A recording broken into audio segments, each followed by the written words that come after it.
Now all new tonight, this story. Because they're still going to be struggling and their communities are forever going to be changed. It's been nearly 3 weeks since Hurricane Dorian devastated the Bahamas. And as folks on the island try to rebuild, they are getting some help from Connecticut medical volunteers. Channel 3's Aya Galal spoke with 2 of them just back from the front lines. The images out of the Bahamas are heartbreaking.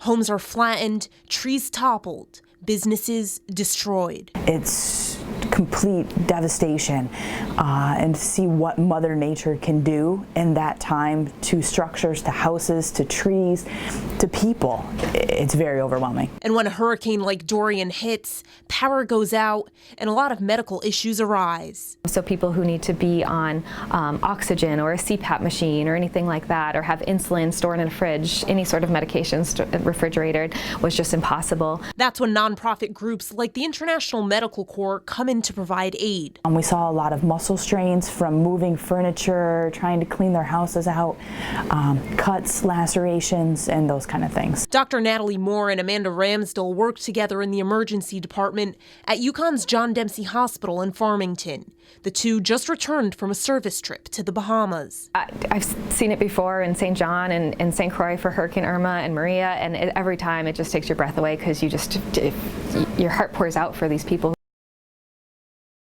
By going door to door in communities hit hardest by the storm. We gave out like at least 100 tetanus shots because, people weren't up to date and they were working on their homes, and we saw a lot of puncture wounds from stepping on nails. And there are a lot of difficult aspects to this service work. The smells as you walked by certain homes or certain large collapsed structures were just overwhelming. It's a smell that you'll never forget. They also helped set up a clinic. A lot of people, when they lose everything, they forget about themselves. That's why volunteers offer wellness checks, and the stories they hear from patients are devastating. One gentleman said that he sat in a mango tree for 36 hours while waiting out the storm. And for these 2 service-driven providers, they say their experiences put a lot of things into perspective when they return home. I feel that times here we take things for granted, and going and being able to help and give my time and my support, it's the least I can do for those that have completely lost everything. In Farmington, Aya Galal, Channel 3 Eyewitness News.